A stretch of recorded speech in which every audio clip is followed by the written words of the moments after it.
திருச்சிற்றம்பலம்.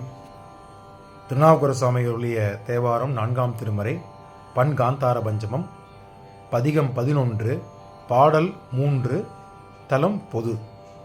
விண்ணுவர்க்கு அடுங்கிய விறகின் வெவ்வழல்,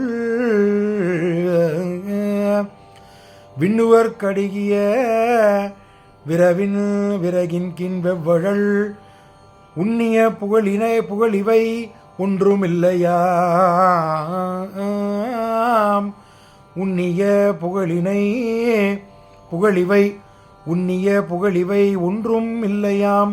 பண்ணிய உலகினில் பகின்ற பாவத்தை நன்னி நின்றறுப்பது நமச்சிவாயவே. பண்ணிய உலகினில் பகின்ற பாவத்தை நன்னி நின்று அறுப்பது நமச்சிவாயவே. உலகினில் பயின்ற பாவத்தை, பண்ணிய உலகினில் பயின்ற பாவத்தை நன்னி நின்று அறுப்பது நமச்சிவாயவே. விண்ணுவர்க்கடுங்கிய விரையிலின் வெண்வழல், உண்ணிய புகழிவை ஒன்றும் இல்லையாம். பண்ணிய உலகினில் பயின்ற பாவத்தை நன்னி நின்று அறுப்பது நமச்சிவாயவே.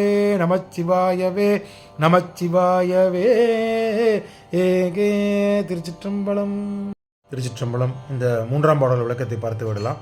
இதில் எப்படி அருமையாக அப்பர் சுவாமிகள் ஒரு ஓமையை சொல்கிறான்னு பாருங்களேன். அதாவது நம்முடைய விறகு கட்டை ஆகாயம் வரைக்கும் அடுக்கி வைத்திருந்தாலும் அது பார்ப்பதற்கு விண்ணை தொடுவது போன்று இருக்கும். ஆனால் ஒரு தீப்பொறி பற்று அதன் மேல் வைக்கப்பட்டால் அது அத்தனையும் சாம்பலாகிவிடும் இல்லவா?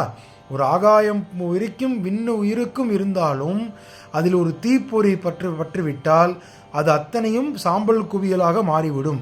அதுபோன்ற நாம் செய்த இந்த உலகத்தில் இருக்க எத்தனையோ பாவங்கள், நமக்கு தெரிந்தும் தெரியாமலும் அறிந்தும் அறியாமலும் பாவங்கள் செய்திருப்போம் அல்லவா?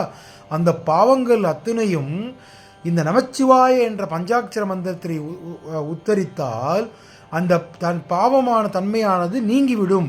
எம்பெருமான் நம்மளை ஆட்கொண்டு இந்த பாவத்தை எல்லாம் போக்கி நம்மளை ஆட்கொண்டு நமக்கு அருள்பாலிப்பாருங்கிறது அப்பர் சுவாமிகள் மிகவும் அருமையாக இந்த பாடல்கள் மூலமாக பஞ்சாட்சர மந்திரத்தின் பெருமையை நமக்கு சுட்டிக்காட்டியுள்ளார்.